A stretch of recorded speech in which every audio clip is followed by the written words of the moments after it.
Coming up on today's show, we're counting down our top 5 of the last 5. Wondering what that is? Don't worry, we'll explain. What's good, everybody, and welcome to another episode of the What's Good Games podcast. Normally, your source for video game news, commentary, analysis, and funny stuff every Friday. But don't worry, I'm still Andrea Renee, joined by Miss Brittany Brombacher. I am no longer Brittany Brombacher. I am Riana Manuel-Peña now, so. Oh, wow. All right. Hello, Mrs. Riana Manuel-Peña. Apex Legends! Yes, this is number 1 Apex Legends fan here, Riana Manuel-Peña, reporting in. I get to talk about my favorite game. This is great. I cannot wait until we get to that moment. So as I mentioned at the top of the show, we're doing things a little different this week. As part of our What's Good Games spring break, we decided to pre-record an episode, and we were like, what would be a fun thing to talk about? And I was like, what about our top 5 favorite video games from the last 5 years? So top 5 from the last 5. And we are going to get into that in just a second. But I want to say thank you to this month's Patreon producers. You know who you are. We will give you your proper shout out in the next episode where we are back live. If you want to support our voices in video games, you can do so at patreon.com/whatsgoodgames. And this episode is also brought to you by some wonderful sponsors who we'll tell you about in just a little bit. But for now, ladies, the top 5, let's be clear to everyone listening and watching, is not the top critical ranking. It's not the best selling. It's not the game of the years. It's our personal top 5 games that we loved from the last 5 years. Yeah? 100%. Yeah. 110 million %. This was an easy list for me to make, I have to say. Very easy. I did make the joke when we were preparing for this episode that Brittany could not make her entire list of Yakuza games. Lots of restraint from Brittany on this list. I know. Here I am. It was very difficult not to make every single number one of my Yakuza husbandos, but I used self-control and I did not do it. I only put 1 in there.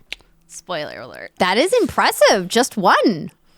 Well, I mean, I have other bays I have to talk about. Yes. I mean, there were quite a few scary games that came out in the last 5 years that I imagine you're going to want to mention, among others. So we're not going to do this in any particular order. As I mentioned, we're not going by year. We're not going by, critical acclaim or anything. We're just going to pick our top 5 and talk about the games that were important to us, that had an impact on us, or were just damn good video games.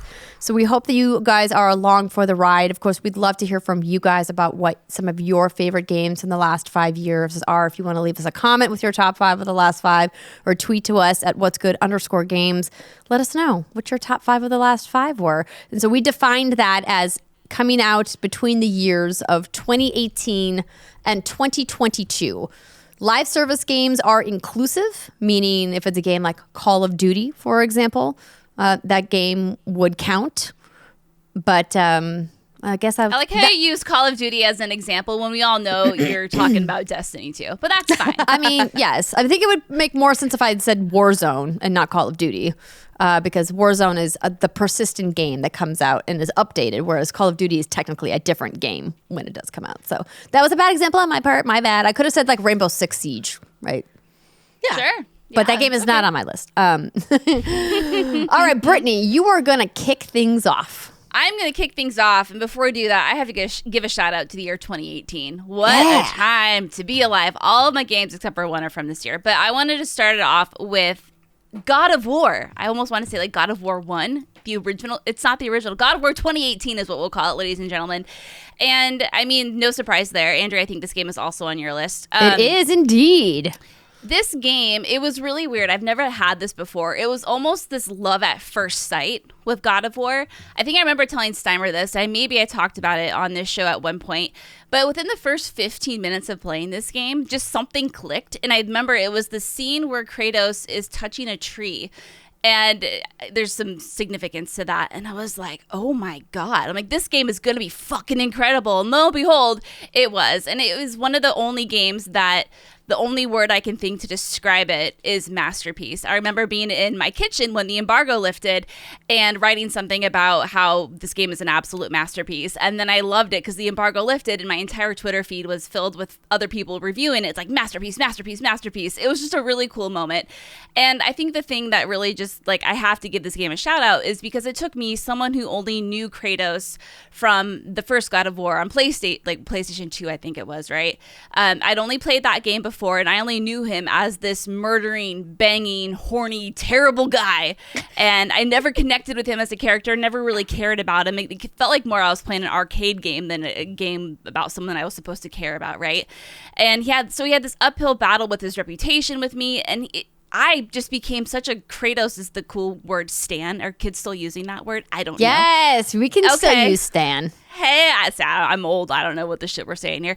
But yeah, like, I mean, to take me and make me such a fan and rooting for him and his family and what he was going through, someone who had literally no care about God of War before, except for just some time with the first game. I mean, that's not an easy thing to do. And I know I'm not the only heart that was captured, by the studio and by this game. And it's just a game that I still think about. Now, God of War 2, I think, had some harder hitting moments for me, some more like profound, monumental things that happened. But by the time I played God of War Ragnarok, the bar had already been set. Like, I already had incredibly high expectations, whereas I think God of War completely knocked me off my feet, and I think that's why it left such a profound memory within me. So anyway, God of War, masterpiece of a game, and it was my number one. I was like, God of War is going to be on this list easily. Yeah, God of War was on my list without hesitation as well. I think it was one of those games that we didn't really go into with a ton of expectations. I think the idea was we saw this reveal at the PlayStation press conference that they kept under wraps, and it was amazing that they were able to do that.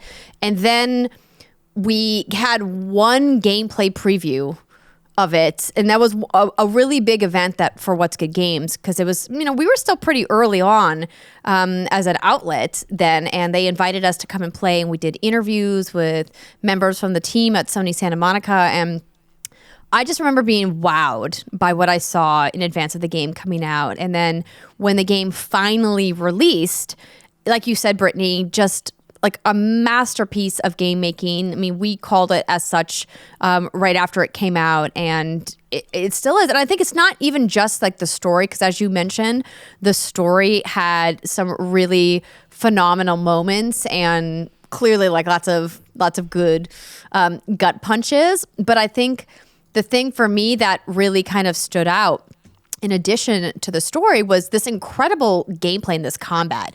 Having the Leviathan axe and then getting the Blades of Chaos and having that moment with them returning. I just don't recall a game recently, other than Ragnarok, of course, because we got those weapons back, where I really just kind of felt that visceral of a combat experience. And it was just so much fun to play, and the progression and the gear that you get and the level design, just so much of the game was just so good that I just keep thinking about it, going, gosh, if I could go back and play that game for the first time again, that would be a really amazing experience. And I always tell people who own a PlayStation, I was like, whether you own a PlayStation 4 or whether you own a PlayStation 5, if you have not played God of War, the original, like it's like a must play, especially because it showcases what the hardware can do so spectacularly, and it just looked so beautiful for the time and the generation that it came out. So just so good. Oh, and the sense of scale in that game. Oh my God, everything's so big. You feel so small despite the fact that you're a god. Anyway, yeah. Yes. So God of War Ragnarok, a firm spot on our list, and very excited about it. Riana. Yes. What is a game from your list that you would like to give a shout out to? So for in no particular order, for the first game I will be talking about, I'm going to take a little bit of a different direction. This is squarely in the multiplayer category. There are maybe gods every once in a while, depends on what licensing deals are currently active. But it's going to be Fortnite, and specifically Chapter 3, where we were introduced to zero build mode, and I was finally able to actually compete in the game. For those who aren't aware, Fortnite is a game that actually started with great popularity in early access, and they had a sort of tower defense survival mode, which originally was the game. They had a stroke of brilliance in creating this sort of battle royale offshoot mode that obviously has now become the de facto battle royale game for lots of people. And what I really, really love about Fortnite is how new it feels every time I play it, even though it's the exact same game. And I never expected to be a Fortnite stan, but I am, and proud of it. And what's really cool is that, especially, from Chapter 2 actually onward, Chapter 2 being when they, completely nuked the entire map, it became a single, negative zone point in space for, I think it was like a couple days straight. There were several like accounts that were watching it consistently, waiting for the whole world to reboot. It comes back and gives us this new remixed map. And now every chapter, every season, there are different changes to the types of abilities you have in the game, the way health mechanics work in the game, the map itself, what the different theme is. So we've had recent themes like Vibin', where everything's like about being at a super vibey concert in the middle of the summer. We have seasons that are all about, gravity and zombies and reality warping and shifting. And right now we have the season about like the cyberpunk aesthetic. And it's just always so inventive and creative. And I don't know how they get the licensing deals that they get for this game. Girl, because it's Fortnite. I mean, I get Epic, it, but Epic has go fuck yourself money. They do, but they also really do. They have one of the largest active player bases in video games, and so when you have hundreds of millions of players every month that are coming to play your game, turns out brands are like, feels like we should put our brand in there and make some dollars off of that. It's like, where else are you going to see like Thanos like doing Megan Thee Stallion's dance, Right? and like fighting Goku, and like now they have Aaron from Attack on Titans in the game. Like, there is no limit to what you could potentially see in Fortnite, and I find that so exciting and so fun. It's like Ready Player One realized, but at the same time, it's a very competent shooter. And what I really, really love about it is that I can go in and play by myself and actually place. I can go in with a team. I can go in with 2 people. I can go in with 3. And it gives you so many options. You can even do a mega mode where you have like 6 or 10 people on your team. And there's always something for you to do. There are other games on our lists that are a little bit more limiting in the number of people who can enjoy it together. And one of my favorite things about video games is connecting with people. So Fortnite is definitely a must mention on my list. I don't think it's necessarily number 1, but it may be my most played from the last 5 years. I'm glad you gave it a shout out. I don't follow the Fortnites except for when you Sherpa me in the Fortnite. But there's you no did denying great that one time. Thank you. It's all Vegeta. There's no denying the cultural impact that this game, this IP has had on society in a way I don't think we've seen in a very, very long time. And it's always fun to kind of get the updates from you. The other day, Jason was playing it, and Geralt, I was like, I forgot Geralt is in this game. What is Geralt doing running around dancing? I don't know, but there he is. Yeah. It's weird, and sometimes it does feel like it shouldn't make sense, but it's so irreverent that it does make sense, and they don't take themselves seriously. And like you, Riana, I really didn't play a lot of Fortnite in the traditional battle royale sense. As I talked about on the show way back when, I was a big fan of the Save the World mode, but I also fell off of that, a long time ago. But when no build happened, you and the crew were like, hey, you should come check it out. And I was like, well, I know a lot of people that work on Fortnite, so why not? And it was so much fun to play. And I love being able to jump in. And even though I continue to spend V-Bucks on season passes that I never fill out, I never even get halfway through, the fun times had in the game are so great. And the cosmetics just really make that experience sing. It's gorgeous. Yeah, it is. Turns out when you make arguably the best engine in video games, and you make a game built on that engine, your game is going to look good. I think we need to build an engine. I think it's super easy, right? Yeah, The what's totally. good engine. Oh, let's do it. I think it sounds like a great next project for you, Brittany. Oh, okay. That took a turn I didn't like, so never mind. It's too smart for me, Brittany. I can't do it. Awesome. Well, let's keep trucking right along. Brittany, you're up next. Resident Evil 2 Remake. We which all knew came this out- was coming for sure. I mean, let's just get the obvious ones out of the way. I mean, this came out in 2019, and I mean, what more need I say? But many reasons why this is on my list. Obviously, Resident Evil 2 PlayStation is one of my favorite games of all time, but it's so rare that a studio takes a beloved, iconic game, arguably the most iconic survival horror game of all time. It came out in 1998, Resident Evil 2, and you remake it how many years later? Math is hard. And you outperform it. I think Resident Evil 2 Remake is better than the original. And I know some people are going to come at me. But the thing is that the Capcom kept the main story beats. They kept the framework of this entire game. But they just expanded on it and made it better. And I think how that is accomplished, that is such a rare thing to be able to do. This game even got people who had never played Resident Evil before to play it and actually enjoy it. And that is just so fucking cool. Yeah, see, Andrea, look at her. She has her hand raised. It was She has her hand me. raised. I was one of them. Yeah, that's what I'm saying. And it was just so phenomenally done.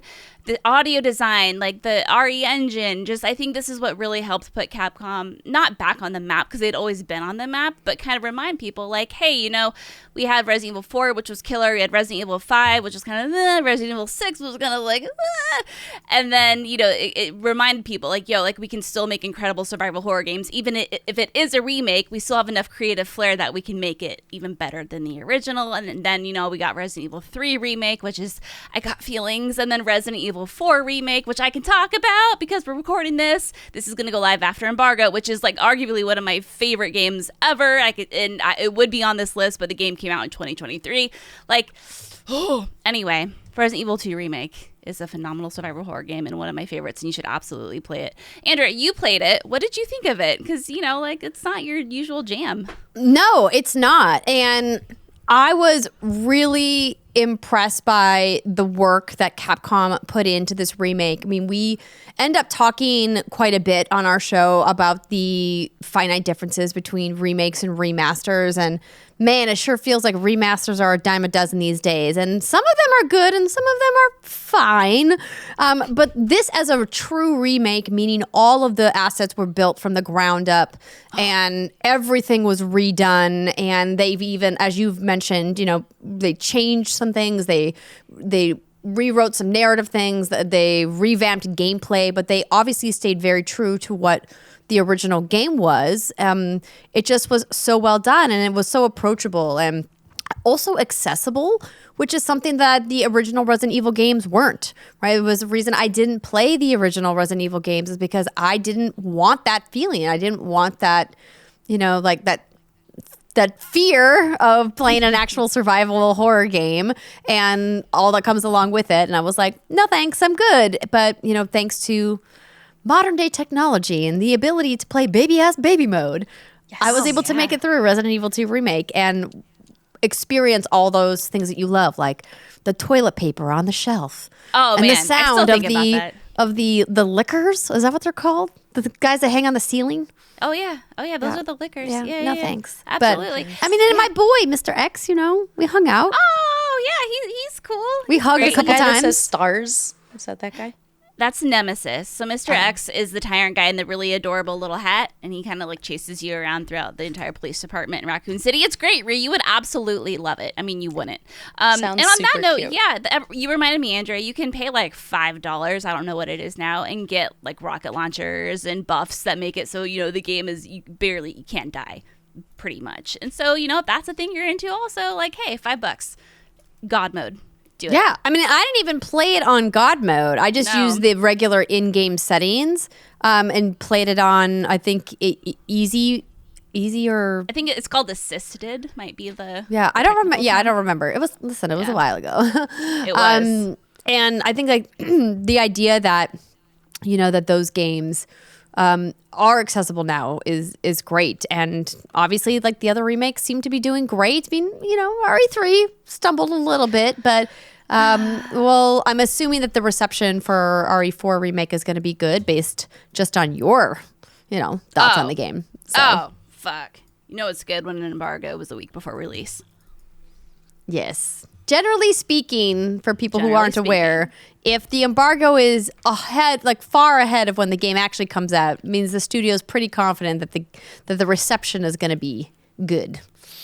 Yeah. So, yeah, well, I look forward to playing it. I mean, it got me to play Resident Evil Village. I never would have played that otherwise. And I really enjoyed that game. Didn't make my list, but had a good time. Yeah. I mean, I could talk about this forever, so you need to move on. But yes. Yeah. I can move on to a game that did make my list, obviously. And this is a game that I've talked about in passing many times. It's a game I actually dragged my feet to play, did not want to play, but it left such a big impact on me and so many other people out there. The game is Celeste. And this game is just something else. You talk about the word masterpiece when we talked about God of War. Celeste is absolutely a masterpiece of game making in a very different way.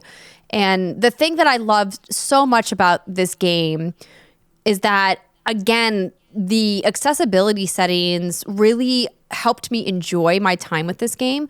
The art is beautiful. The music is divine.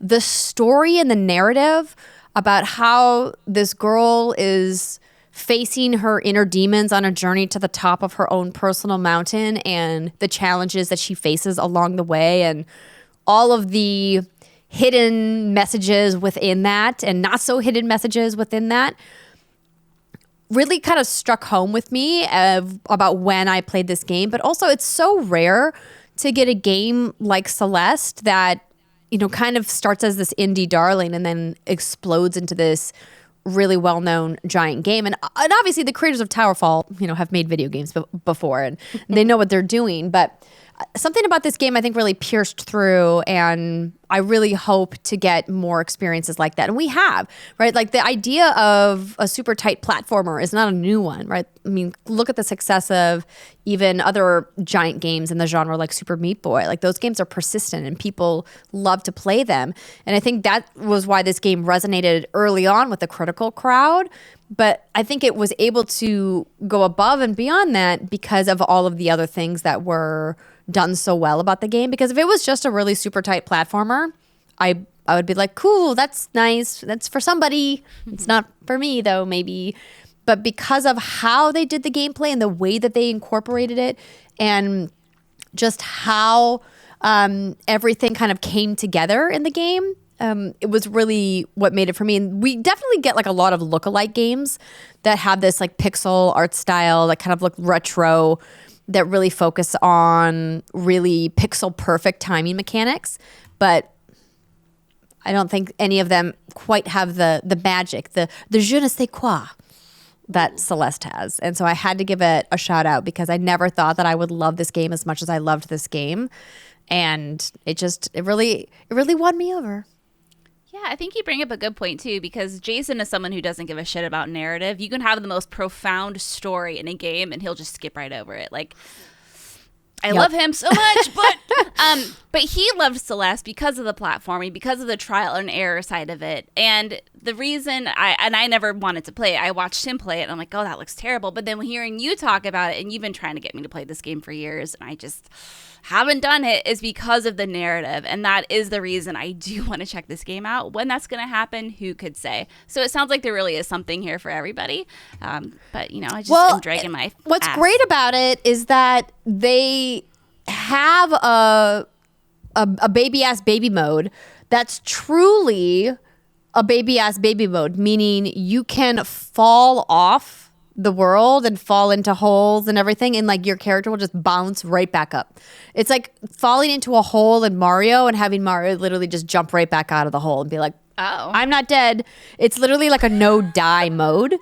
And you can also get infinite jumping. So part of the platforming that's really great And I'm gonna pull up this new trailer because Celeste actually has like a DLC called Strawberry Jam that's coming out actually very soon, or actually by the time this comes out, it might be out. I probably not. But that jumping mechanic, you can just have infinite jumps. So like you truly can play the original Celeste with all of those accessibility toggles turned on so that you can see the art, you can experience the music, you can go through these really lovingly handcrafted levels and have that game experience with none of the stress of I can't execute the pixel perfect timing needed in order for me to progress in the normal settings of the game. And I love that the developers were like, we want to include that. We want people to experience our game in the way that makes the most sense for them and is most comfortable for them. And yeah, if you turn on like turn on all of the levers or turn off all the levers, like the game is going to be brutally difficult. Like brutally difficult. I remember rage quitting the first time I played before I discovered all the levers. And I only got to like the 7th or 8th flag of like all of the flags that like I think there's like 100 flags that you have to go through on the mountain, and I was just like there's no way I'm ever going to finish this game. How did people love this game and finish this game? That's always what I'm asking myself when a platformer like this comes out and everyone's like, oh my god, this game is so good, I love it. I'm like, all I care is like about us not dying all the time. Why am I just dying forever? So but yeah. It's very good. I highly recommend you check it out. Celeste, everybody. Top 5 of the last 5. Riana, you're up next. Yes, I'm up next. I'm going to go to another game that is lauded for its accessibility options. That's another multiplayer game, y'all. Apex Legends. Aye. I don't know where it ranks on my favorites of all time. I got to say it's definitely in the top 5. But of the last 5 years, this may be number 1. Apex Legends dropped in 2019 with like zero hype, zero lead up, almost no marketing except for a couple of very strategic deals with influencers to play it on stream the day it launched. It was an event that happened and it launched that same day. I can't remember what the event was. Did either of you recall? Mm-mm. I want to say it was something very big and very public, and they're like, "Surprise! Here's the game." And, yes, I definitely remember this. Yeah, because it was an EA press conference of some kind, but it wasn't. Yeah, it wasn't EA Play. It was something else. But I definitely remember just like the surprise of like the game is out, and there's like this army of streamers that are all playing it live. And everyone was 100%. Like, what the heck is happening? What is this game? And I remember sitting back and going, this is actually genius if their servers don't die. If like they can keep their servers up and running, this is actually one of the smartest like Beyonce album drops for a video game we've ever seen. And it worked because the game is great. And Respawn had this amazing reputation from Titanfall going into Apex, and the battle royale genre was so hot. And we were all like, are they gonna fall on their face? And they're like, nap, we're gonna steal your lunch, Fortnite, let's go. Oh yeah. And I feel like so many people, not so many, but you see a lot of people trying to replicate that success, but I think all the stars were aligned for that to work as well as it did. And oh my god, I'll never forget it because I think we were recording the show that day or something that it launched, and we're all like, what is this game? That was fun. Yes. So fun. Before you continue on Apex, I'm pulling up some footage here from the launch trailer. I did want to mention, just for accuracy, that the Strawberry Jam is actually a community collaboration mod. It's not an official DLC, but it's really dope. But yeah, it's not official. So anyway, yes. So I pulled up the launch trailer from Apex Legends from 4 years ago. 4 whole years ago. Who would have thought we'd be here right now? What's really amazing for me about Apex Legends is that everybody wanted it to be Titanfall 2. That was great also. However, this game created the opportunity for people to transform and play in a hero class team-based battle royale that in a way that we never had before. Like, you can play as a robot, you can play as a Caribbean woman, you can play as a time reality bending like assassin. like there's no such thing as like what they can't do, because they're literally creating characters almost every single season that they update this game. When they first came out, they had an incredible feature called the ping system, where if you are not able to communicate with your teammates, because it is very heavily based on cooperation with your teammates, you can click a button on your mouse controller, keyboard, whatever you're using, and the game audio or text will call out contextually what is important to your team members about that ping. And it is a lot of tech behind that.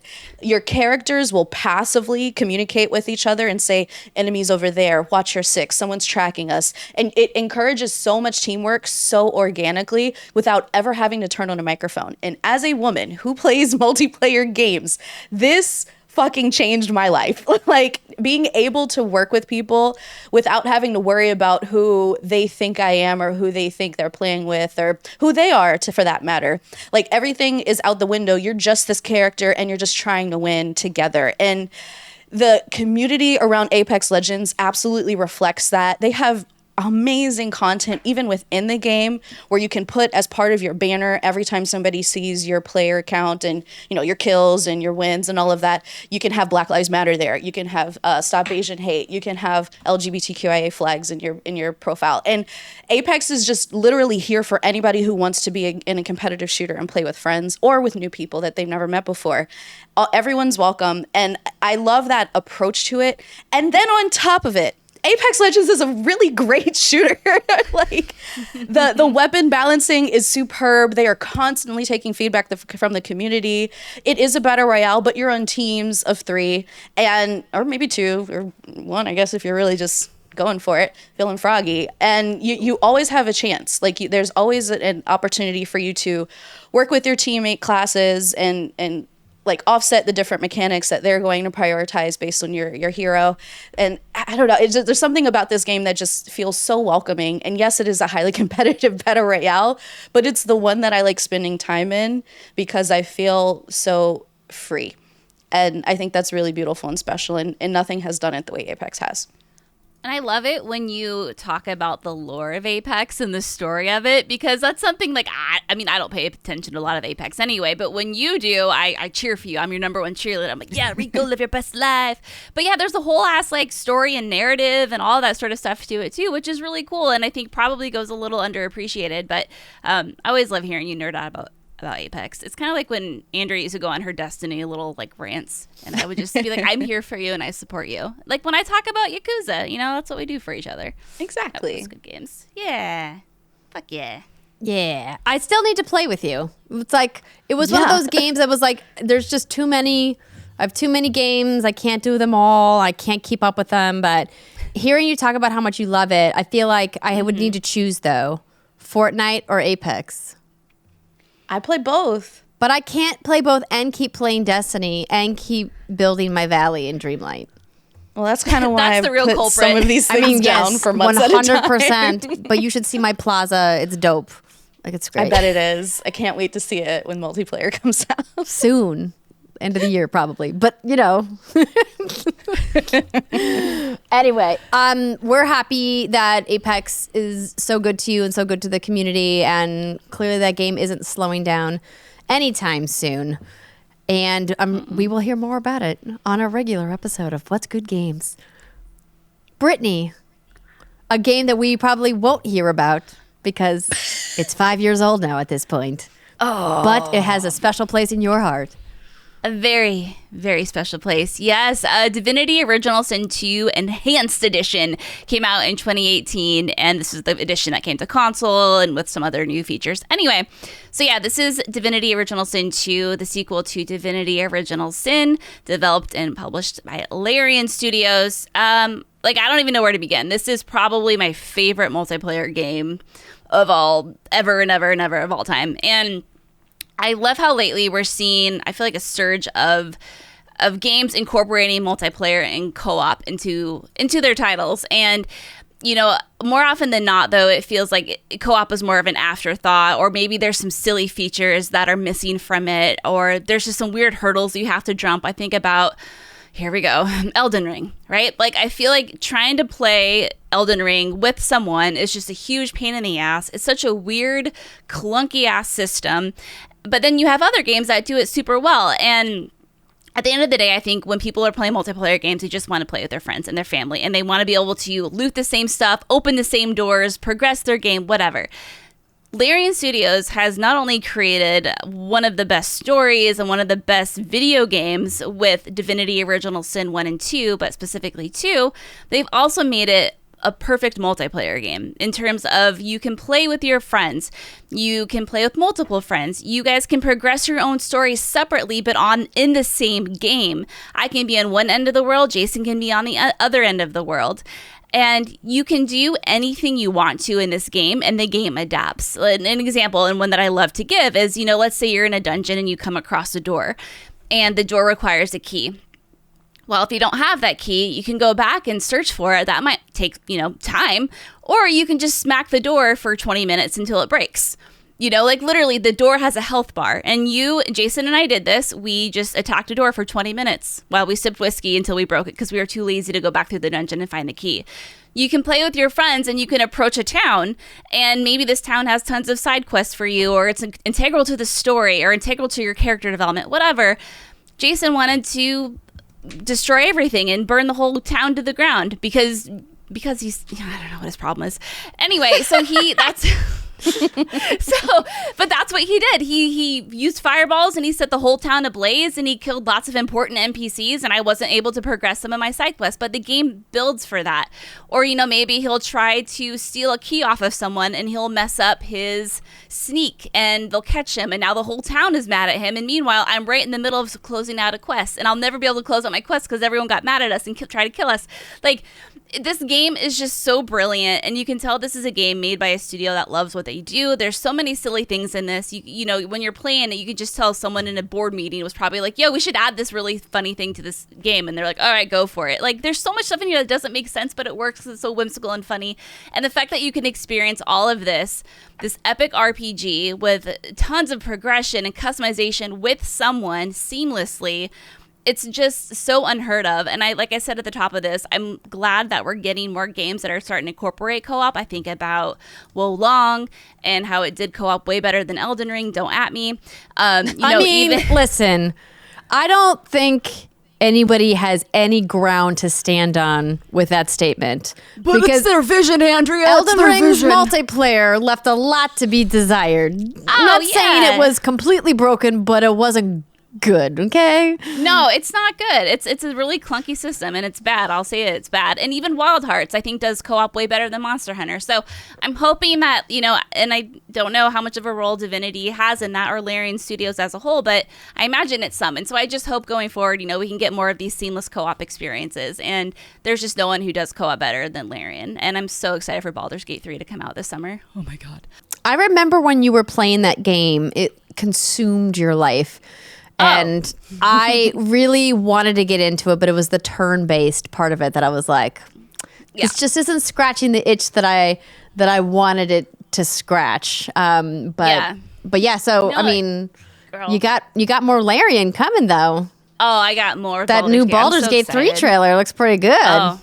It's going to be so great. I mean, we are so obsessed with the Divinity games that we found out that the second one was releasing while we were going to be on our honeymoon. So we brought our gaming laptops with us, tried to play it on the airplane. We were kind of successful. Played it in Hawaii, hooked it up to the TV. I mean, there's nothing like it. So again, if you're looking for a co-op experience and you've never played these games before, do it, or I'll come find you.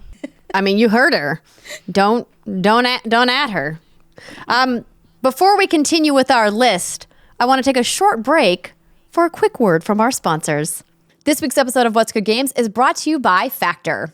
This spring, you need nutritious, convenient meals to energize you for warmer, active days and keep you on track for reaching your goals. Factor, America's #1 ready-to-eat meal kit, can help you fuel up fast with ready-to-eat meals delivered straight to your door. You'll save time, eat well, and tackle everything on your to-do list. Or at least you'll have intentions of tackling everything on your to-do list. But you won't be hungry because you guys know that we all have busy lives. And sometimes that means you don't want to cook. And with Factor, you can skip your trip to the grocery store and skip the chopping, the prepping, and the cleaning up too. I mean, who likes to do dishes? Am I right? Factor's fresh, never frozen meals are ready in just 2 minutes. So all you have to do is heat and enjoy. And then get back outside or, back to video games, which is probably what we're all going to be doing anyway. If you're looking for some calorie-conscious options this spring, well, try the delicious dietitian-approved Calorie Smart meals with around or less than 550 calories per serving. That's amazing. They also offer delicious, flavor-packed options on the menu each week to fit a variety of lifestyles, from keto to vegan and vegetarian and even protein plus. Prepared by chefs and approved by dietitians, each meal has all of the ingredients you need to feel satisfied all day long while meeting your individual goals. And with Factor, you can rest assured that you're making a sustainable choice, which is so important these days. They offset 100% of their delivery emissions to your door. They source 100% renewable electricity for their production sites and offices, and they even feature sustainably sourced seafood in their meals. Pretty good neat, huh? I always love to hear a good sustainability story. If you guys want to try Factor for yourself, head to factormeals.com/whatsgood50 and use our code whatsgood50 to get 50% off your first box. That's code whatsgood50 at factormeals.com/whatsgood50 to get 50% off your first box. Continuing on with our top 5 of the last 5. And we've already talked about it just briefly, and I've talked about it not so briefly many, many times over the last 5 years. My top 5 absolutely must include Destiny 2. And this game has been in and out of my life over the last 5 years, mostly in, only out because of baby. And you know what you did, baby. Preventing Charlie's me from in her crib, playing the raids that I want to play. So the reason why Destiny 2 makes my list, I could just talk about for a whole hour, but I won't. But mostly is because of the impact it's had on me socially over the last 5 years. There is not a single game I've played really in the last decade that has made me connect with people the way that Destiny 2 has had me connect with people. And shout out to everyone in the What's Good Guardians clan and to everyone who's playing Lightfall right now and having a blast and teaming up with people. But this game was so special, I think, for me in our What's Good era because of the friendships that I was able to form with people in our clan, and both online and people that I talked to and still to this day have never met, but people that I've got to meet IRL and people that I've gotten to hang out with. Like you and I became close playing Destiny. Yeah. And then at one point on chat, I'm like, can you just move here already, please? And you're like, okay, that's exactly how it happened. That's my story and I'm sticking to it. It's that easy. It's that easy. So when I was looking back at Destiny and trying to figure out like which part of Destiny 2, would I kind of pick as one of the most impactful moments, it definitely was the Forsaken launch. And this was probably because it came at a time when the clan was really active and there was a lot of people playing. So this came out in the fall of 2018. It was one of the earlier expansions for the game. But I just remember so many people getting online and coming back to Destiny that maybe played Destiny 2 when it first launched, then kind of like dropped off because let's be honest, Destiny 2 had some problems when it first launched, and thankfully they've worked it out, and the game is super fun now, and they keep iterating and keep making changes, and this was such a huge expansion, and it just really kind of galvanized that online community around Destiny and around this game. And I just have so many memories of running the activities, doing stuff in the Dreaming City and doing the specialty missions and the raid. I mean, it's just like so many memories tied to Destiny and to many of the different expansions, not just Forsaken. Forsaken is just one. I mean, I probably could pick out something from Shadowkeep, from Beyond Light. I mean, obviously like Warmind, while it wasn't the same kind of giant expansion that we're kind of getting now, I mean, still I spent so much time in Destiny playing all of these different things. And it was interesting. Riana and I were online playing some Lightfall stuff with some other friends of ours the other night, and we were going through some of our armor ornaments and our emotes and things, and man, I have a lot of like old ass legacy Destiny stuff that's really fun to kind of bring out and play with and show. And I just many edge transits. Well, they still in your vault? You didn't dismantle them? I haven't touched them. I don't know if if Destiny's booted them out of existence. No, no, they definitely won't delete them for you. They'll just have a little note that's like, "Hey, these mods have been deprecated. This gun is useless. Why are you holding on to it?" I got a lot of stuff with that note on it. That's one too. But I just love that Destiny as a game continues to evolve, that Bungie as a studio continues to dump a lot of resources into making the game what the community wants. Obviously, it's always going to be a balance when a developer is making a game with the scope that Destiny 2 is, and trying to balance like, hey, our dev team has all this cool new stuff that they want to do, and the community being like, but we want this stuff instead. And I think that especially when they broke away from Activision, it was a really pivotal moment for Bungie as a studio and for Destiny 2 as a game to say like, hey, we want to change the way that we work with our community. We want to change the way that we communicate with you guys, and really kind of open up the door and let you see behind the curtain, so to speak, and put more of our dev team out there and to be more accessible. And I think the game has gotten only better every year, and not every game can say that. Managing online service games is really tough, and not a lot of games can keep going year after year. And I'm so glad that the game is still super fun to play, and god damn if it's not one of the smoothest first-person shooters on the market. Like, it's just so freaking buttery smooth. And I say this all the time, and I'm gonna stop for it again. Multiplayer is so freaking seamless. Like, games wish that they could be as seamless as the multiplayer shared world is in Destiny. The idea that Riana and I can be in a fire team and be on completely opposite ends of the map doing our own thing, picking up our own patrols or bounties or whatever, but still being able to play and connect to each other is incredible. And I think, even talking about a game like Elden Ring and how they kind of stumbled with multiplayer, it's like, yeah, it can be done, but that has to be something that the team wants to prioritize. And a lot of times it feels like games are adding in multiplayer because like it's the thing to do. And it's like, you don't need to if it's not going to be good, because man, the bar is so high for good multiplayer. And the games we've talked about, Fortnite, Apex, Destiny, all like top of the top for multiplayer experiences, man. And of course, Divinity as well for co-op. There it is. I mean, the split screen in Divinity is like, nobody does that. No, and I don't know why. It's like they did it. They've invented the wheel. Because it's hard. I know, and I get it. I get Lego it. games. I do. Yeah. I mean, but that's why this is the top 5 of the last 5, right? These are the games that really resonated with us, and the last 5 years of my life would be a very different place if I hadn't had Destiny 2 in them. For that reason, exactly, Destiny 2 is on my honorable mentions list, because I have been a little more lapsed, especially recently, due to games like Apex dropping and amazing experiences like Fortnite Zero Build.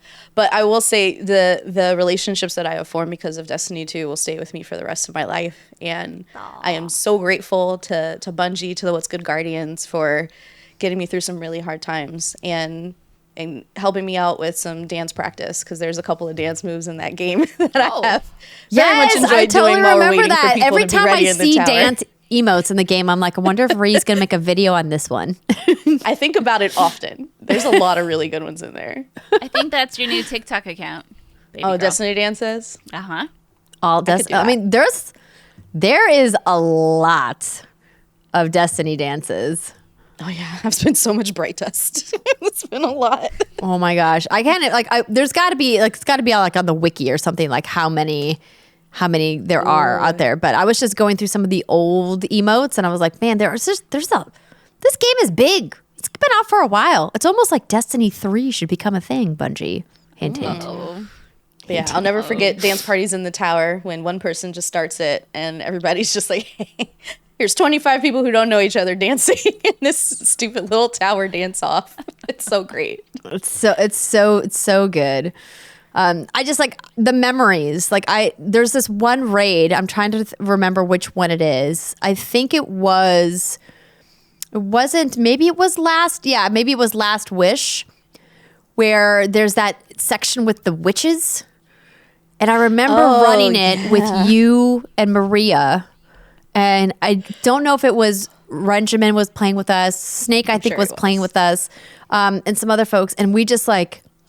It was a day of us all just like kind of banging our heads against the wall, being like, we can do this, and everybody like surgically having all of their roles. Everyone's like, okay, you're gonna go here and do this, and you're gonna go here and do this, and it's just like, did you get it? Did you finish it? Yeah, we did eventually. Yeah. But it's just like there's so many of those memories of those moments of having those like connections with people over this game. So anyway, y'all know I love Destiny. And I'd love to rant about Destiny. How many rants? Oh my gosh. The amount of rants I've done on the show just about Destiny too. So good. We used to have a little segment where you would rate your love-hate relationship with Destiny that week. Do you remember that? No. Oh, yeah. I'd ask you, okay, Andrea, I'm like, where are you at today? Because last week you were at an 8. And you're like, I'm at a 10. Oh my God. 10 hate or 10 love, I guess. I think it was a hate. I think it was whatever expansion where y'all were going back to the moon and you were pissed off about it or something. Oh, the helium filaments triggered me. With that helium run we have to do all the time. I spent so much time in vanilla Destiny farming helium on the moon. I was like, why are we going back to the moon? They're in the walls. I don't need to be here. I fucking hate the hive. Oh my God. They're better than Scorn. Yes, the Scorn suck, admittedly. Oh, yeah. Fuck the Scorn. They're bad. Taken may be my least favorite, but oh no, for me it's Scorn. I hate those games. yeah, they're bad. Anyway, enough about Destiny. Rihanna, let's move on to your next pick. Let's talk about mental health. Yes, let's. Psychonauts 2. Okay, Psychonauts 2 is one of very few games where I've played the sequel and not the original. And funny enough, an honorable mention on my list is also another one where it's the same.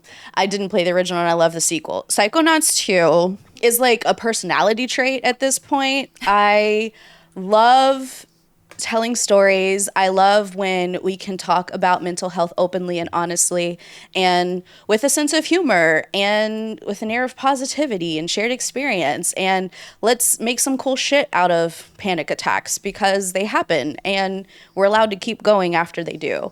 And Psychonauts 2 is not only just a competent adventure game, which I love, but it has really, really great representation of things that I have personally gone through in a game form, where I can, like a lot like Celeste, work through it and find a way to not necessarily beat it, but work it into my life in a way that I can manage it and it's no longer taking control of me. Without getting incredibly deep and starting to cry, this game did a lot of healing for me. And I also think it's really fucking funny. Like, there's a lot of great puns in Psychonauts 2. And it's so creative in the way that it can represent like different things people struggle with, different things people have experienced, and make it into art, make it into a level design, make it into a gameplay narrative that I've just never seen done before or since. And I think about this game all the time. I've gone back and played it multiple times. It's one of the very few adventure games where I might just start it over again because I just want to go through everything that it had to show me again. And that's not very common for me with single player. And this game is just truly one of my favorite of all time. And the last 5 years, it's absolutely in this top 5. I have nothing more to add to that except for, yeah, absolutely. I mean, I unfortunately never finished this game, but I remember getting about halfway through. And the representation, like you said, of I think maybe it's regret, you would know. But I remember whatever it was a flying thing and it was carrying like this really heavy burden. Yeah. I don't know. Was it regret? It might have been regret. I don't remember. I think, yeah, it's like the weight of regret or something. Yeah. Like and I was like, whoa. And you have that moment and you're like, oh yeah. It's just the way it shows it on in the game. You're like, okay, I get this. Like, this is a really good visual representation and it really clicks with you and kind of hits home. This is a great pick. It was so nice to hear from Tim Schafer, the founder of Double Fine as a studio, at DICE recently, where he won the Lifetime Achievement Award and was inducted into the Hall of Fame. It was just like this idea of, these kinds of stories so often don't get financed or don't get told because there's not money to make them, and how, he as a creator, kind of felt really lucky that he was able to keep making stories like Psychonauts time after time, and that his community around Double Fine and people kept giving him money. And he made a lot of jokes about like, people just keep giving me money even though I keep making these games. And I think it's really great that people are maybe even just discovering Psychonauts for the first time. So, and I think it was pretty universally regarded as like a Game of the Year contender, if not Game of the Year winner for some people the year that it came out. Making a very big pivot from Psychonauts. Howdy, partner. Did I crush it? You crushed it.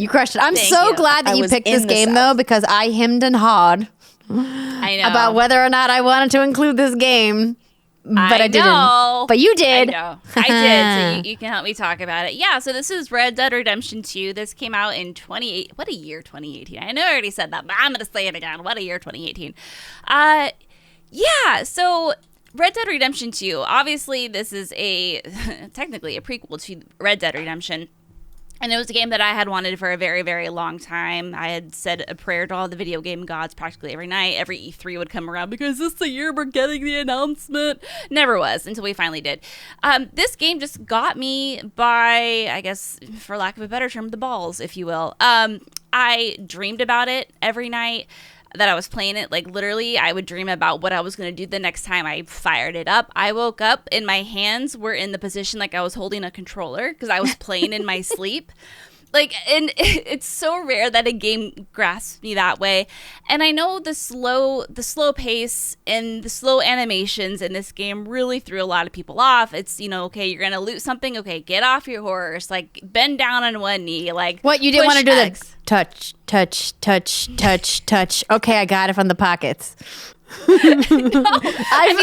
It's visceral, the memory of the Oh, I fucking know. looting in that game. But that never once bothered me. And then it wasn't until the reviews came out and people were complaining about it. They're like, oh, this is so annoying and it's so tedious and slow. And I was like, that never, ever was a thought in my mind because that's what I liked about it. It was granted, like, I could talk about this game for an hour. The narrative I thought was really great. I loved what they did with those characters, and I like how they built on Dutch as an antagonist. But the fact that you could just get into this world, you could hunt all day if you wanted to. You could stop by your campfire, and you never knew what your NPC friends were going to be up to. Sometimes they were singing, sometimes they were all drunk, other times they were gambling. And it was just, there was always something new happening, and the level of immersion I felt while playing this game is just unlike, I think, any other game that I've ever played before. And not to mention just Arthur Morgan as a character. I think he has a really interesting character arc. And obviously there's the morale system and you can kind of play him as you wanted to. But that ending and that scene with the horse at the end there and just... Now I'm going to cry. Man. No. Oh, God, just the profound impact it had. And, I think we all went into Red Dead Redemption 2. I love John Marston as a character. Granted, very flawed, but I think that's what makes him very interesting. And the way that Arthur Morgan kind of mentored him and helped him live his life. I don't know if I'm trying to avoid spoilers. This game is old as fuck. But I think it's like, yeah. Obviously, like, don't talk about the very end of the game, maybe, but like... No. The way Arthur and John had this relationship and the way it just seamlessly opens up to RDR, the first one, because again, it is a prequel. It was just everything I wanted from the game, and just the way you watch Arthur progress and the things that happen to him, and the way that the game tells that story, I think is just so well done. I'll remember this was my personal favorite game of 2018. Critically, my favorite game was God of War. But personally, like, this was it. There are some weird narrative things they do, like the island is Guarma or whatever it was called. It was a really weird choice, and that is a flaw, I think, of it. But other than that, though, it's just, oh my God, I just loved it so much. And I was like reading about it to remember certain things. I was like, oh, I want to play it again. I'm like, LOL, bitch, you don't got the time.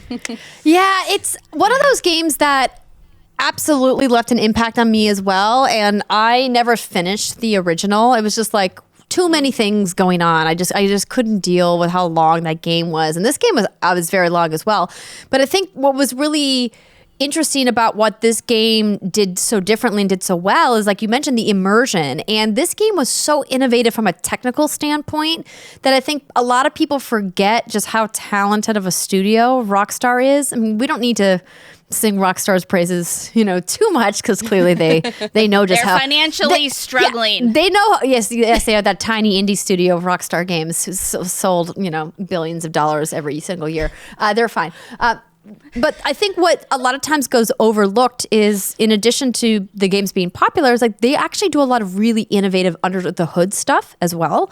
And technically, this game is doing some really magnificent things and really pushing the boundary for what immersive video games can do, particularly from a open world instance standpoint.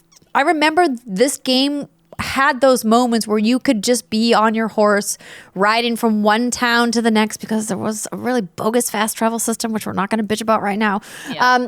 But the reason why it was important to have those long rides on your horse is because riding your horse is fun and great in the game, but also because you run into these moments, this man and this woman fighting on the side of the road. Well, what are they fighting about? Why don't you stop and find out? Or, you see somebody like running away with some woman's purse, or, you see someone tied to the railroad tracks or whatever, right? There's like all of these like living world moments inside of Red Dead Redemption 2 that some games have attempted to also do, but very few games have done them as well as Rockstar has done, both with obviously the Grand Theft Auto series, but really Red Dead Redemption 2 was a standout moment for them in gameplay design from that perspective. Just really, really beautiful game. And like you said, the story, so well done. Great music, really wonderful art design. Just so much about that game was just so good. 2018, a banger year.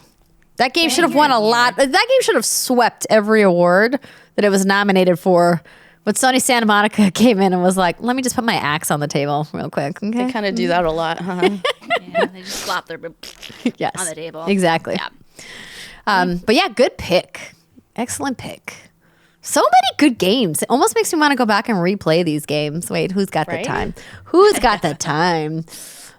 Especially, I put my fair share of time into this next game. I put more hours into this next game than I ever imagined possible. Can we talk about how much you did not want to play this? Yes, we can. We can absolutely talk about how Riana and co had to drag me kicking and screaming into this game. And you and Steimer were also playing it, and I was just like, nope, not for me. What game are we talking about? If you haven't guessed already, yes, ladies and gentlemen, Animal Crossing New Horizons. That's right. Andrea's first Animal Crossing game. And oh my God, did I fall really deep into that hole. Like really deep. I think this game quite literally changed your perspective on sim games. Yes. I mean, look at you playing Disney Dreamlight Valley. Like, I mean, you might have checked it out because we all know for every game you play that John works on, you guys get like a $10,000 paycheck. Yes, right. Of course. Yeah.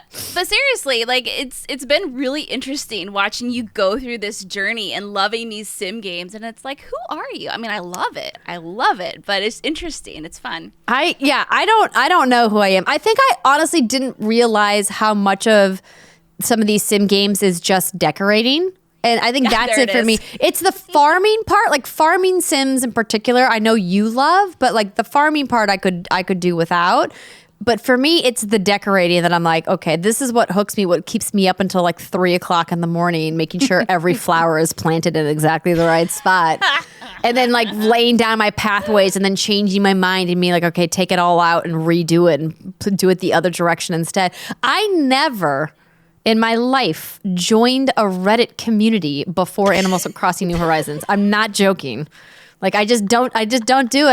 I would dip into, Reddits here and there, mostly the Destiny subreddit, but like the amount of time I spent on the Animal Crossing New Horizons subreddit is almost embarrassing.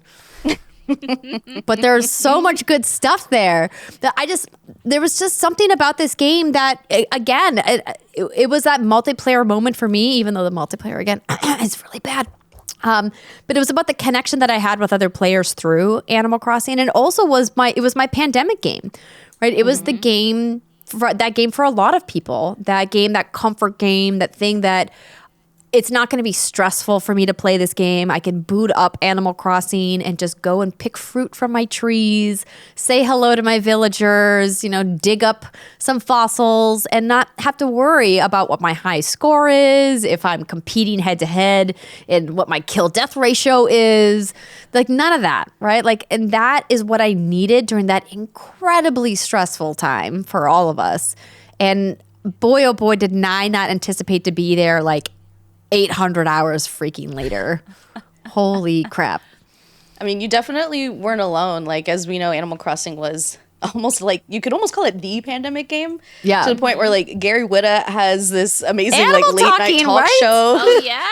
AOC is guesting on it, talking about Animal Crossing Elijah and Wood politics. was on there on Danny his, oh my Trejo. God. I mean, it was a moment, right? Like it was. It was such a moment for us as a culture and for the gaming community, for people to be like, hey, there's this game that's so approachable for people of all ages and all experience levels. And it's such a great showcase for the portability of the Nintendo Switch. I used to take my Switch outside in my backyard because we couldn't go anywhere. And I was so grateful that I had some outdoor space because so many people did not.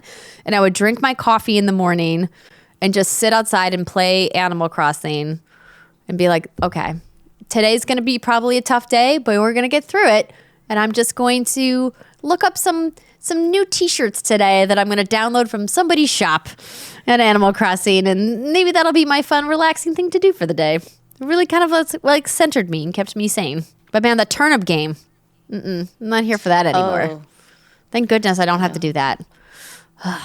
Remember the bell exchanges? You'd have to like get into a lobby and then Yes. in the meeting room. There was like specialty apps created just so people could go to other people's islands to sell turnips, for crying out loud. It was wild. If only they set that up for iron ingots in Dreamlight Valley and I'll be set. Yeah, it'd be great once that happens.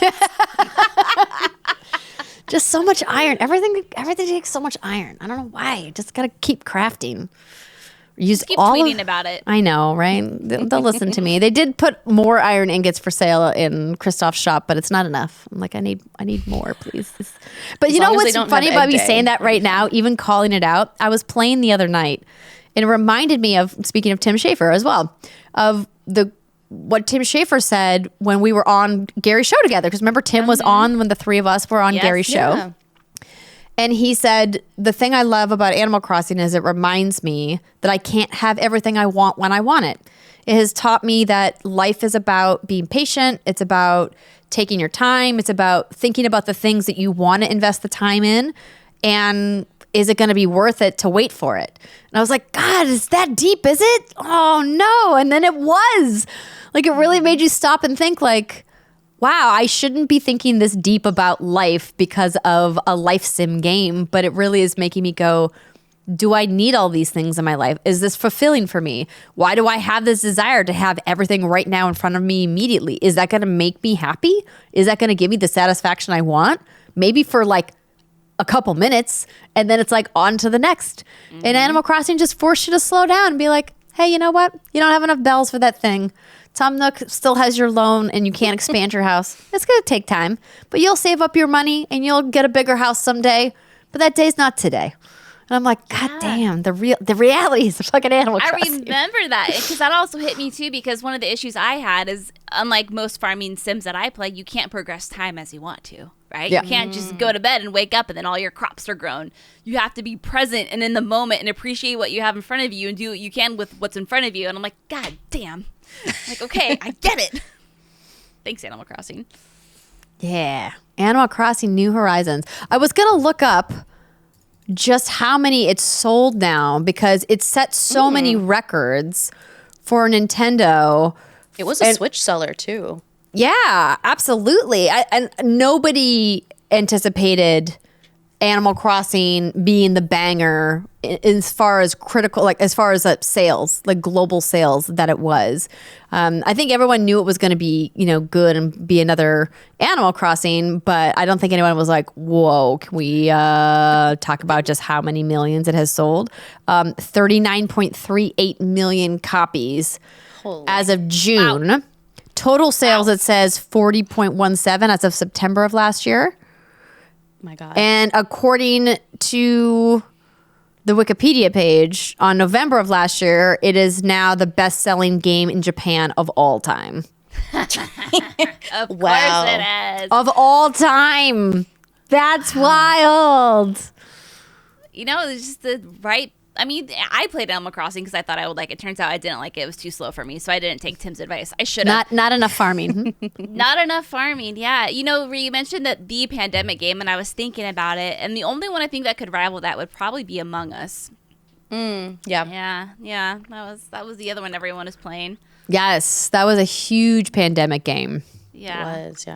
Wow. Yeah, Animal Crossing New Horizons officially crossed Pokemon Red, Green, and Blue, beating a record set in 1996. You Damn. bastards.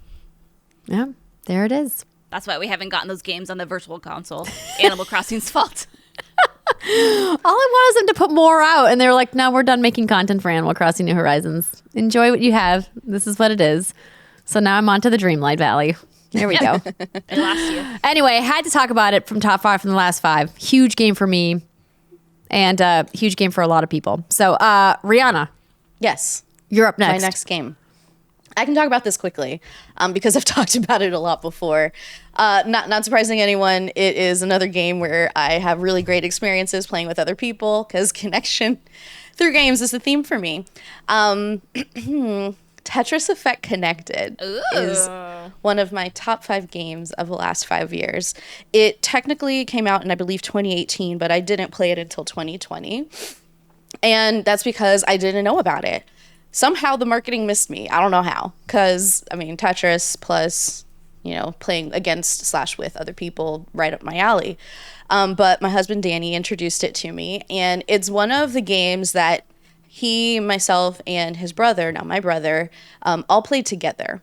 And this was before I lived with Danny. And it is one of those games that was really just a formative part of our relationship. And it will always have a special place in my heart, alongside Apex for that reason. But more than that, every time I play this game, and I play through the single player mode, so journey mode, where you're playing through several different levels. It has beautiful music, amazing animations. It's one of the most experiential games I've ever played.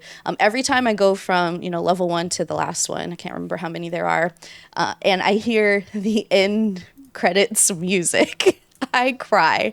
And yes, I'm a softie. I'm a very emotionally open person, but let me just read the lyrics to you so you can understand maybe a little bit of why it keeps hitting me so hard in the feels. Okay. So imagine you're playing this game. It's really challenging. It's something you've played since you were able to hold a controller, and it's all about fitting pieces together, and you're playing by yourself, but at the end, you get to this, amazing credit screen, and there's lights and sounds, and it's very beautiful and very impactful. And then you hear this beautiful voice singing, "Nothing could measure the kind of strength inside our hearts. It's all connected. We're all together in this love." And I don't know what it is about this song and the experience of just zoning out, turning off all of the noise in my brain, and just putting lines together, just putting things together and clearing levels. And then all of a sudden I hear this message, and it's just so undeniably true. And it's something that is at the core of my belief system, and it just gets me every single time. And aside from how incredibly emotional the game is for me, because I know I'm a weirdo, it's also really fun competitively. They have leaderboards for you to do special level clear challenges, where they have preset blocks that are already there, and you have to try to clear them as quickly as you can, or in as few additional tetraminos as you can. They have an incredible challenge mode where you go 3 versus a boss, and after you beat the first 3 levels of the boss, you get to the final boss, and it's hard as fuck.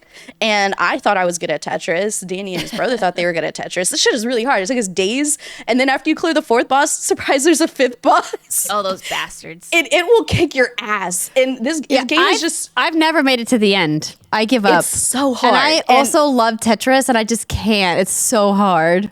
It's stressful. so It stresses me out. But it's so great because this game really does, and especially connected, because Tetris is, end all be all of most gaming. But this connected edition. It has the visuals, it has the music, it has the individual experience, but this competitive mode really kept me on my toes. And there's just something for every mood I'm in. If I want to, bang my head against the wall, if I want to zone out and cry, if I just want to see some pretty lights and sounds, I can always find all of that in Tetris Effect Connected. And it is a game I would play until my hands don't work anymore. And maybe even after that if it's in VR with eye blinking. Ooh. Yeah, I definitely want to go back and play it in VR again, because the music is it's god tier. The soundtrack for Tetris Effect Connected, if you guys have never played, but also Mizuguchi-san is just a genius. He's like a creative madman who makes beautiful, ridiculous things. There's also one John Drake in the credits for that game. And it's great seeing his name as I'm crying on the airplane scrolling. You could blame him. It's fine. Yeah, great pick. I remember you telling me about that moment when you guys were going after that boss and he backed out accidentally or something. And you guys were like, no. It is rough. I thought that was going to be it. I thought that was going to be the end. It was close. It's like I said, you can definitely experience the full spectrum of emotions playing this game, rage included. What a great game. Oh, well, we are getting to the end of our top 5 of the last 5, and y'all know it wouldn't be a top 5 of the last 5 for Brittany without some husbando action. Oh, man. So I can also keep this brief. And also, speaking of pandemic games, my entire pandemic series was the Yakuza. Is that what we're calling it? Exactly. Yakuzis. The Yakuzis. The Yakuza series.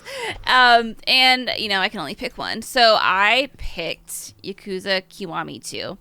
And I don't know if y'all know me, but I love this series. So since finding and rediscovering the series in 2020, because I was sick from PAX East 2020, I was like, I need a game that I can just lose myself in and be a snotty mess, and that was Yakuza 0. But anyway, since then, I have, in that course of 2 years, I played 12 different Yakuza and Yakuza adjacent games. So picking one is not easy, but the one I had to pick was Yakuza Kiwami 2. And without getting into the weeds about all of this, because I'm not going to do that, Yakuza 0, half of the game is dedicated to Majima Guro, which is my husband. He's the guy behind me in his little pretty pink lingerie set. I don't know if you can see how handsome he is, but he's right. Let's see. Right there. Look how Goromi, so beautiful. Anyway, and so he was a really fascinating character. And he develops as a character from Yakuza 0 to Yakuza Kiwami, which is the first one. So you have 0 prequel, Kiwami 1, and then Yakuza Kiwami 2, which is the sequel to that. Anyway, this all comes into play, I promise. In Kiwami 2, there is a closing to a narrative that occurs in Yakuza 0. And it takes place during what's called the Majima Saga, which is brand new. So Kiwami 2 is essentially a remake of Yakuza 2. And when they remade it, they added the Majima Saga in it. And essentially it closes out the storyline. And there is one sentence that he says during this. And when I mean it's like a separate story, it's like you can only access it from the start menu. You can't even access it while you're playing the core game.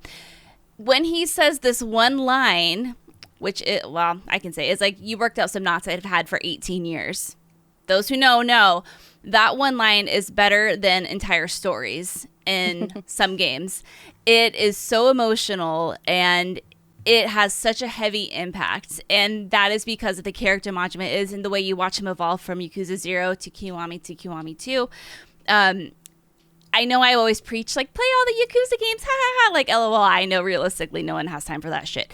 But if you could just play 0, Kiwami, and Kiwami 2, those 3, you're going to get one of the best character arcs in all of video games, and you're going to get a beautiful story. It does take time because those games are not short, but if you can put in the time to at least play those 3, my ultimate goal is you'll be hooked and then you'll play all the other ones. But don't worry about that right now. Just get through those 3 and then you can call it a day. So yeah, that story in itself is one of the main reasons why I loved Kiwami 2, why it's my pick on here. Also, just from a personal perspective, that was around the time that I was really heavy into learning Japanese. And playing the entire Yakuza series has been really beneficial to that because, all of those hours, it's only in Japanese and I get to go around and read store signs and just try to like figure out what people are saying, and it really helped me with my comprehension, listening, and I would sometimes repeat the lines that I was hearing, and so from like that perspective too, it was just really cool. Anyway, that entire series I love so much, and this game came out in 2018, but again, I didn't play it until 2020. So the way that the Yakuza series impacted you in such a short amount of time is no small feat. I vividly remember when you're like, hey, I'm going to try out this game. And I had been hearing about and covering the Yakuza series for a long time, but as y'all know, not really my cup of tea. But then you're like, hey, I'm just going to play them all during the pandemic.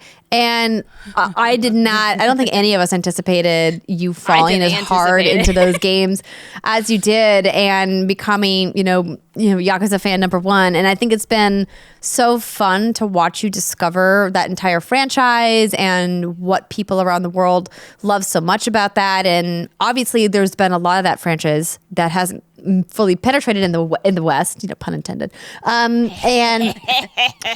And I think, because Xbox put all of those games on Game Pass, it really exposed to a lot of people who would maybe never even heard of the Yakuza franchise, just how much fun is to be had within that series and the cool gameplay stuff that RGG is doing within that franchise. And I think it's like so awesome to find something that you love like that. It's like, that was like my Animal Crossing, right? Like I was like, this is not for me. I don't play this. I've never played it. And then I was like, actually, maybe this is for me. Maybe I'm only going to play this from now on.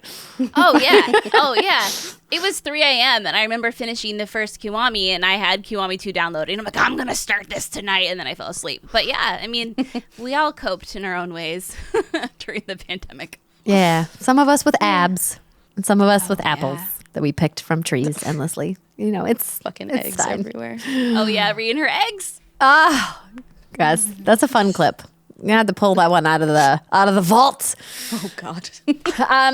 So I did a lot of like hemming and hawing about what this last pick was going to be. I actually literally just changed my mind about it. Oh, again. you did? I did. It's tough to nail down just 5 games from 5 years. That's hard. There's a lot of video games to choose from. There's a lot of really good ones.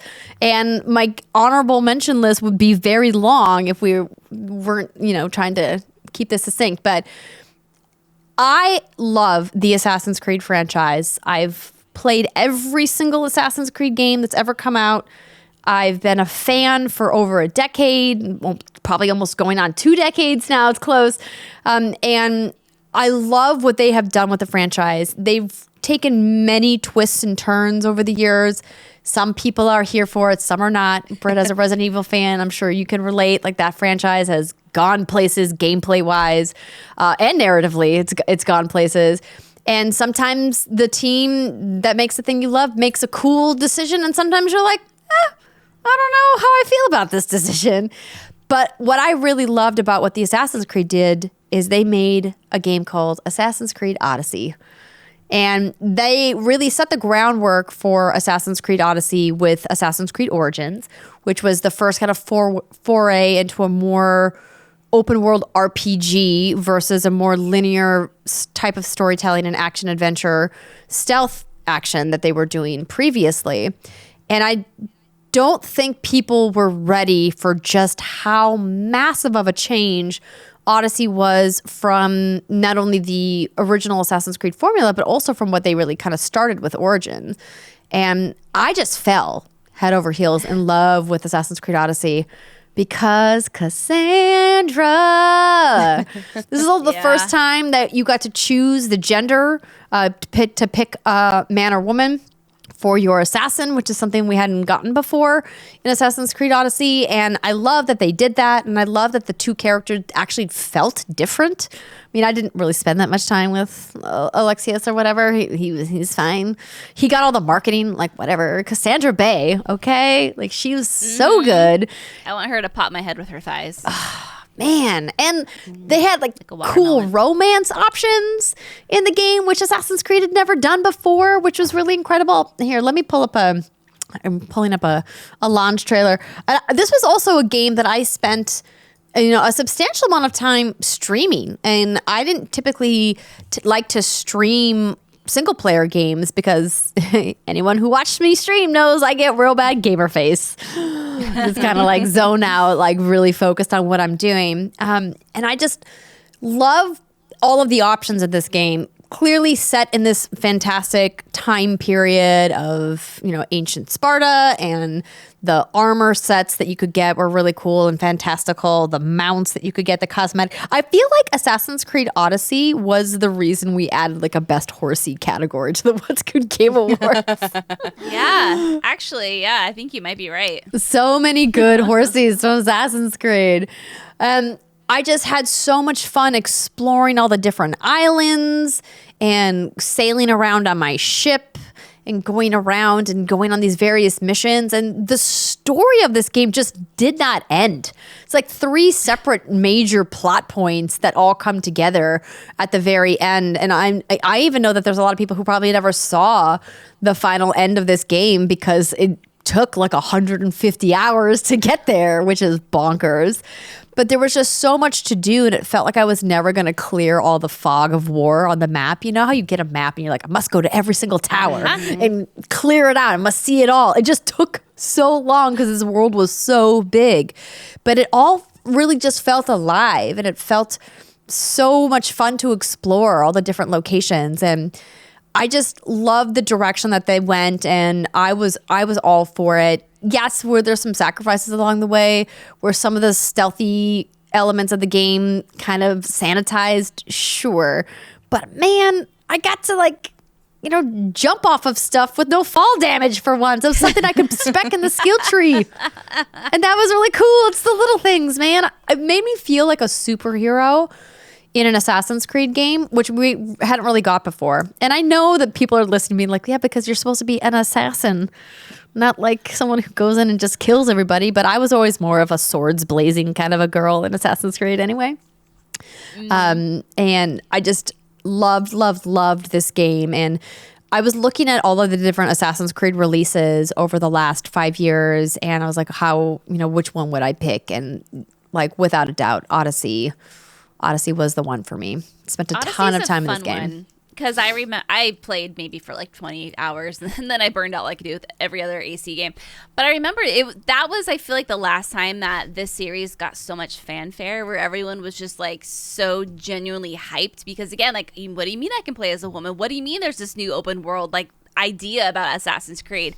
And that was a really exciting time. And ever since then, I just feel like maybe we're all kind of burned out now, but at the time it was fresh, new, and exciting, and the hype levels were just universal.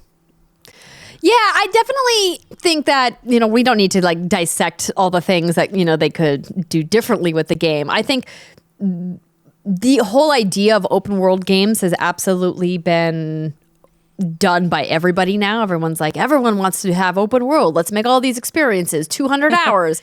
And everyone's like, actually, no, bro. Like, I got other stuff I got to do, like play Fortnite.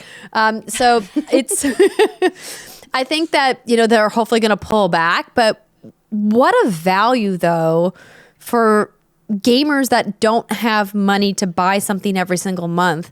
The idea that you could spend between $60 and $90, depending on, which version of the game you got, on a single video game and get hundreds and hundreds of hours of single player gameplay where you're not playing the same multiplayer maps over again, where you're not running the same strikes over and over again, where you're not doing really repetitive content. I mean, sure, I guess you could say like going and collecting these different items can feel a little bit repetitive, but the art in these games are just so magnificent, and the attention to detail and historical accuracy and the fact that they all just feel alive when you walk into them. The cities are so dense as well. I love the Assassin's Creed franchise, and I love what Ubisoft has done with it, and I'm very, very excited for Mirage, which is coming supposedly later this year, but we really haven't seen much of it. I just want to play more. I want to live in these worlds. I love Assassin's Creed. Rihanna, that brings us to you. The final pick. The final one. So again, this is not in any particular order in my list. Oh, no, mine's not in a particular order either, right? But a game that I never would have pegged for one of my favorites. Because you die a lot and you don't even really get to see the faces of all the hot people. And like most of the dialogue you have to read, a bunch of text, like totally not my vibe. I don't like these games, but I absolutely fell in love with Hades. I cannot describe how much I love this game. I would say it's top 5 of all time at this point. Hades is incredible. So what I like about Hades is that, yes, it is a roguelike game. Yes, you die a lot. A lot of times it's bullshit. And you're like, what the fuck just happened? And you get like a bad draw, or a bad luck of the draw rather, on the different powers that you're able to acquire throughout a particular run. And you feel like, oh, none of these enemies are moving the way I need them to accommodate the weapon I got this time around. But every time you die, you get more story. And this story of this game is so freaking good that it makes every death feel worth it. And the characters are so compelling and funny and relatable and familiar. And a lot of them are very, very sexy. And they're also flawed, but mysterious. And like, they're just so compelling. Like, you just want to learn more and more about them.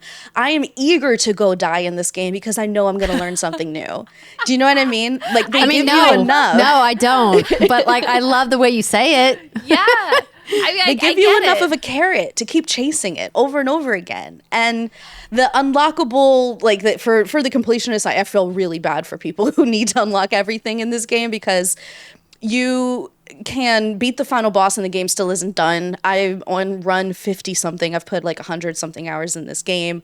I'll probably start a new save on another platform and just start over because I don't care. Like, I just love dying and playing and learning and experiencing this world that they've built.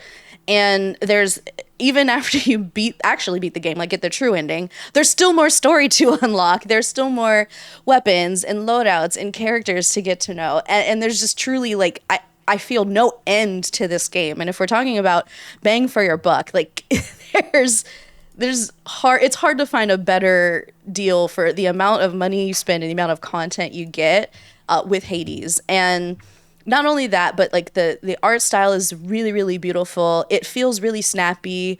Despite some of the deaths being bullshit, every battle feels fair. Like, you know why you messed up. You know what you're going to do next. You have a plan to immediately go back and try it again differently the next time.